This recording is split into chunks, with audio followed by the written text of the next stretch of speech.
What is good, y'all? Welcome to another episode of Buzz Boys. And tonight, this is like a special episode. Hornets franchise record in points, most points ever scored by a Hornets team. We went insane tonight. Insane. 158, 158 points, bro. We put up against the Pacers. And I mean, with 4 minutes left, we had like 149. Like we really could have put up 160 if we would have left the guys in there. We put the young guys in there for no garbage minutes, but this is an insane game. Um, and we just broke so many records tonight. It's so many records to go over, so many records to talk about, so many so many players to talk about. And I think it was the shirt. Hive is alive. Got it on opening night. We're gonna go opening night 2021 against the Pacers. Opening night against the Pacers. Wore this shirt. This is my first time ever even wearing this shirt. I just needed something to throw on after I got out the shower. Throw this shit on. I'm like, fuck, it might be good luck. We go out there and do that to the Pacers. That shit is crazy. Man, it's so many points to talk about.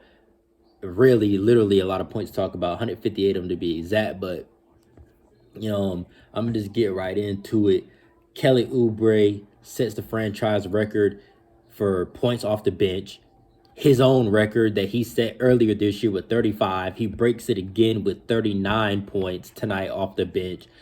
39 points, 35 minutes, 12 for 18 from the field, and he made 10 threes. He was 10 for 15 from three. Like, that is super efficient. Like, Kelly Oubre just hot. His catch and shoot three is just, it's really unstoppable. When he's cold, he's cold. But when he's hot, man. And it's just like, you just love to see it, bro. Like, the last couple games have just been duds for the Hornets as a whole. We bounced back with this. The news of Gordon Hayward entering the COVID protocols. I was only going to do a video on that. I didn't have time. Been real busy the last few days. But earlier today was announced that Gordon Hayward has COVID. So the Hornets are going to have to get used to not being with Gordon and how to win without him, because our record without him has been pretty bad.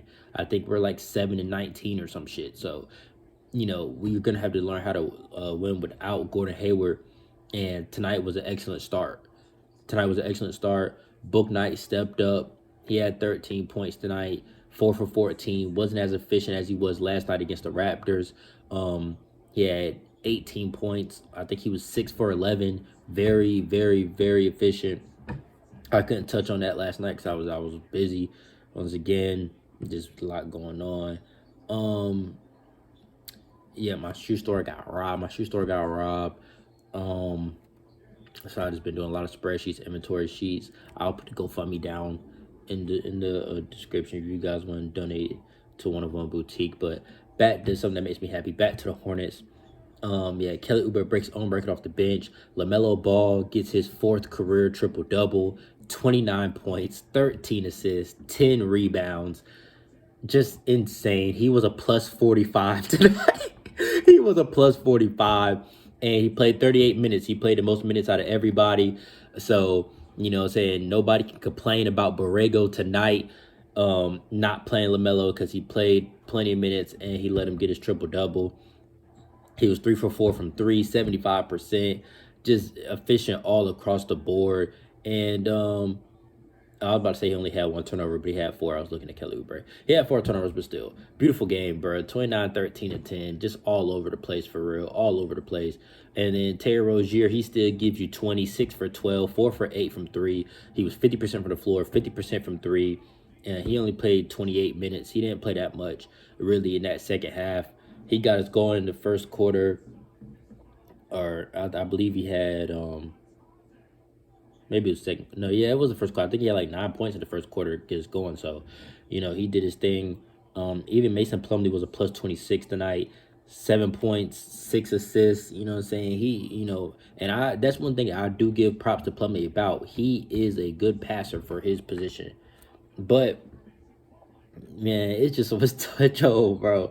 Miles Bridges, 22 points, 4 rebounds. Bro, everybody went crazy. Everybody went dummy. I'm so proud of the way everybody played, bro.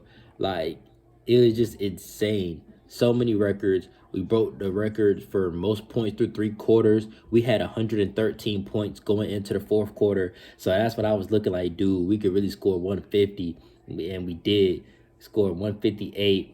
Kelly Oubre, 10 threes. That's a franchise record for 3-pointers off the bench. His 39 points, that's a record for points off the bench. We set the record for 3 quarters. We set the records for points and a half with 87 in the second half. Man, it was just such a beautiful game, bro. Dead ass, such a beautiful game. We shot 53% from 3, 24 for 45. Like, that is crazy. That's crazy. Like, we made 24 threes on 50% shooting, bro. Just crazy. Just crazy. And the ball was moving. We had 37 assists tonight. The ball was moving all over the place, bro. It was just an amazing game, bro. Like, and for this to happen while we have been struggling, I'm glad that, we had a bounce back game like this. We do have the Lakers coming up. So I'm just glad that we had a game like this where we can put any doubt, any worry, anything on the back burner behind us, because we are this team on offense. We are very capable of getting bucks, bro. And yes, the Pacers were missing a lot of able bodies. No Malcolm Brogdon, excuse me. No Sabonis, no Miles Turner, no TJ Warren. We know all of this. But still, it's the NBA. On any given night, anything can happen. Last night, the Raptors, no Van Vliet, no Scotty Barnes. They were missing somebody else, too. Like, the Raptors were shorthanded, and that should have been, an easy win. So it's like you can't really, you can't really doubt anything in the NBA. Lance Stevenson had 14 points, 10 assists, 6 rebounds. He almost had a triple-double. Gogo Batadze had 17 points. They have a lot of double-digit scores, bro. The Pacers had 1, 2, 3, 4, 5, 6, 7, 8 double-digit scores. Like, they had 70 at halftime. We had 71. Like, this wasn't a game that was just a guaranteed W. Like, the Pacers came to play. They were ready, even though they were missing some able bodies. They still came to play. So I got to give them their props. They did their thing, man. Like, for real, you got to show them love, bro. But no, we really don't got to show them love because they blew us out in the fucking play-in, so fuck the Pacers. And I think that's really why LaMelo is always so motivated to play against the Pacers. I don't think he will ever forget just that embarrassment in that play-in. A lot of the players bring it up when it comes to the Pacers. It stings because it was a blowout. So it stings, man. So we swept the Pacers this year, 3-0. We will not be playing them anymore. I wish we could play them several more times because we beat them so many times. But yeah, man, I'm really happy that we got this done. Rob Boone just tweeted on the anniversary of Kobe's death. We hit 24 threes. Like, man, 24 for 45 on threes is just beautiful. Even Kai Jones hit a 3. Even Kai Jones got in the game and hit a 3, bro. Like, I want to see him play more. I wish we would have put them in a little bit earlier. Ish, Nick, JT, and Kai all came in and played with Book Night for the last 5 minutes of the game. Well, Kai Jones came in with 3 minutes left. But I just wish we could kind of see those guys a little more with the starters, and not just in that garbage time. Like, Kai Jones and JT Thor are both really intriguing to me, bro. And even Nick Richards tonight, he showed in his quick, minutes that he had 5 points in 5 minutes, and he's making some turnaround contested push shots that, he's been to gym practicing, obviously. Like, so, Nick Richards, I think he could play. I think JT Thor can play as well. I want to see them both. And even Kai Jones, especially, he's hitting fucking threes and, grabbing boards and, doing his thing. He did have 2 fouls in 3 minutes, which is crazy. But still, this just was an amazing game. We had 2 or 3 4-point plays. It was just a lot of amazing stuff in this game. In the first half, we saw that highlight, LaMelo to Miles, half-court alley-oop, just all kinds of stuff that went on in this game that were just so fucking amazing, bro. And I'm just still stuck on Kelly Oubre making 10 threes, bro. 10 for 15, that's 66%.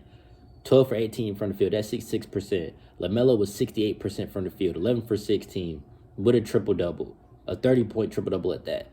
Terry Rozier, he was 50% from the field. Everybody just caught fire in that third and fourth quarter. It was just so fucking crazy, bro.